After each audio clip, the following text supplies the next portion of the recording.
Samsung is a tech empire, but there's always been one weak point in its strategy, and that's laptops. They've had plenty of laptops over the years, but none that could really compete with the Dells, HPs, Apples, and Microsofts of the world.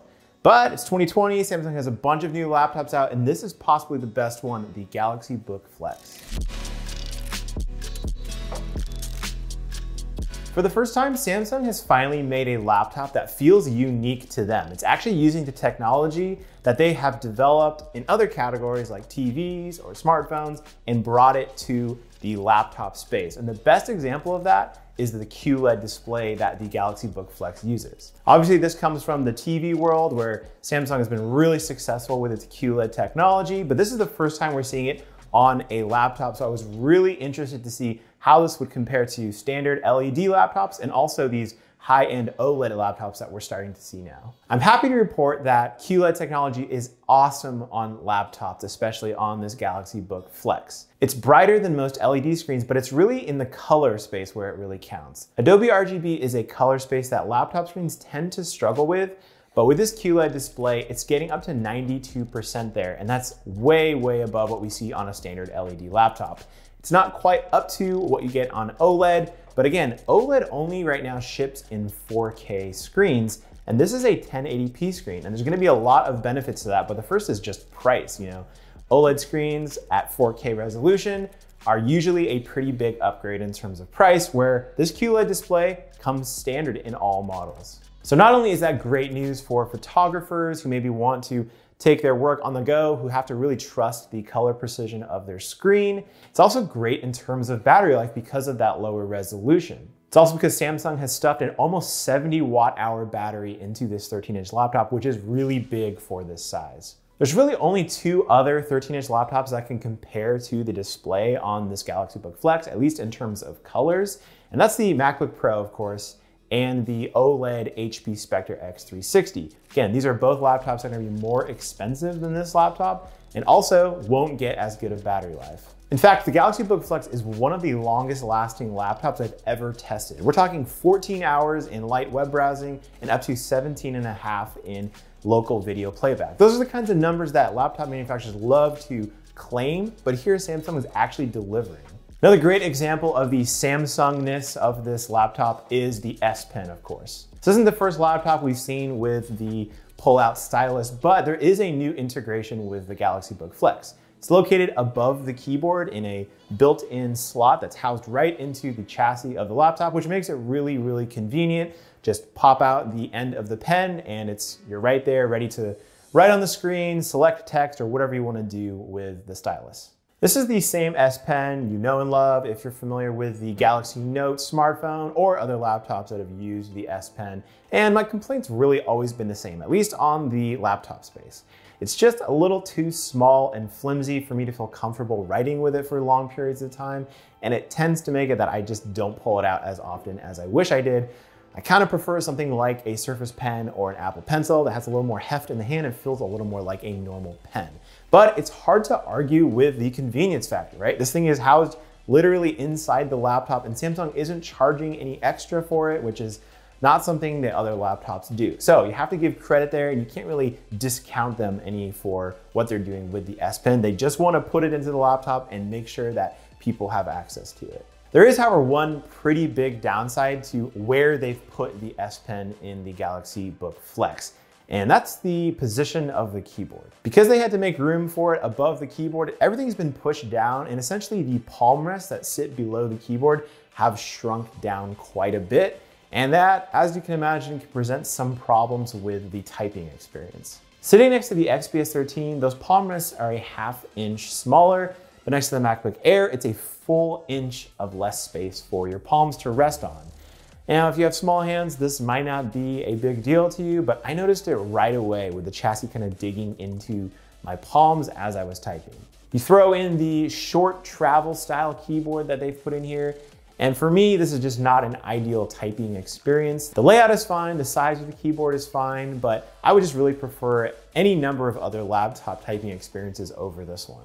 And yeah, we should talk about the touchpad. It's great. It's glass, really smooth tracking experience, Windows precision drivers, all that. But An extra feature that Samsung has included around this time is a wireless charging pad built into the touchpad itself, or at least underneath it. So the idea is you can plop your smartphone that has wireless charging capability, or a pair of wireless earbuds, anything like that, and the laptop will lend its battery to charge up those devices. Is this more of a gimmick than a super helpful new feature? Probably. I can't see myself using it all that much, mostly because if you put a smartphone on your touchpad, you basically can't use the laptop outside of the screen itself. So I'm not sure that's the best location for this kind of technology. Maybe something on the lid would have even made a little more sense. But you can't blame Samsung for trying something new here. It doesn't take away anything from the laptop experience. So gimmick or not, it's there and it could be helpful in a tight spot. But let's talk about the design and overall feel of the Galaxy Book Flex. What I have here is the 13-inch model, is also a 15-inch model. And then there's also a Galaxy Book Ion, which is the clamshell version of the 2-in-1. But the first thing anyone is gonna notice about this laptop is the color choice. It's blue, it's very blue, and it's a bold choice by Samsung for sure. It's not for everyone, and I'm not even sure it's for me. It's kind of a similar color to the HP Elite Dragonfly that came out last year, although that one even has a slightly darker hue that I think I prefer over this kind of bright blue that Samsung has here. So I do kind of hope that they offer a silver, white, or black option at some point, but this is what they have for now. But don't get me wrong, I actually really like the overall look and feel of this laptop. It's nice and sturdy, it's made out of aluminum, it's small and compact. It's actually only 2.5 pounds, so it's actually lighter than some of its competitors, easy to throw in a bag and take with you wherever you need to go. Another thing I really like about it is this silver trim along the sides and edges of the whole laptop. It's got a nice kind of shine to it without doing too much. I think the HP Spectre X360 is a little too glitzy for me, but this is a nice kind of polished look for this Galaxy Book Flex, and it kind of balances out the blue in a nice way. Now, along those silver edges, you're getting a fair mix of ports, as long as you're cool with USB-C, that is, because that's all you're getting here. On the right side, you have 2 Thunderbolt 3 ports next to the S Pen slot and the power button. On the left side, you're getting just a standard USB-C port, a headphone jack, and a micro SD card slot. But next to those ports, on both sides, you'll notice a pair of speaker grills. The speakers are located on the sides here, and they actually sound pretty good. There's 2 benefits of that. Not only is it great for movies and music and any kind of audio you need, it's also great when you flip it around and you want to watch something with the keyboard flipped around. This way the audio is actually pointing towards your face still, which isn't true of all 2-in-1. So glad to see Samsung do that. What you're getting for the audio quality here is actually better than a lot of other laptops out there, like the XPSs and the HP Spectres. It's not quite up to the bassy and kind of full-bodied audio that you get out of a MacBook Air or really any MacBook, but it's kind of a step down from there, and it is better than a lot of those other competitors. Now, I do have 2 gripes with this overall design. One is not a huge one, but it's fingerprints. This thing gets fingerprints all over it, and they're kind of hard to shake off. You can probably see it in some of the video that I've taken of it. That's just kind of what comes with the territory with this type of finish on a laptop, but there are other laptops that do it better, so just kind of be aware of that. After using it for a couple hours, you're gonna notice those fingerprints all over it. The second thing is a much bigger thing, and that is these bezels. We need to talk about these bezels. When I pulled this out of the box for the first time, I honestly laughed out loud because I set it next to my XPS 13, and just the location of the taskbar compared to where it is on an XPS 13 is kind of absurd how off they are. If you think that's not fair because XPS is kind of like the leader in this, I even compared it, sat it next to a MacBook Air, which is by far not a leader in terms of bezel size, and it still seems kind of ridiculous. I get what Samsung's trying to do here. Basically, they're trying to make sure they have enough space on the keyboard deck for the full-size keyboard, and again, that extra slot for the S Pen. Because remember, the size of the display and how big the bezels are directly impact how big your chassis is overall. So you only have so much space to work with, but I just don't know if that compromise is worth it for me. If you're somebody who uses the S Pen a lot, I think maybe you can kind of forgive that. But for me, every time I look at this, I just feel like it looks kind of strange. I'm not gonna talk too much about performance because it's nothing out of the ordinary here. You are getting the latest Intel 10th gen Ice Lake processors. I have the Core i7 version here with 16 gigabytes of RAM. And of course, you can start at the Core i5 with 8 gigabytes of RAM. So this is a fast laptop. It's not quite as powerful as the XPS 13, which has the same processor in it, but kind of pushes it a little bit harder than this does.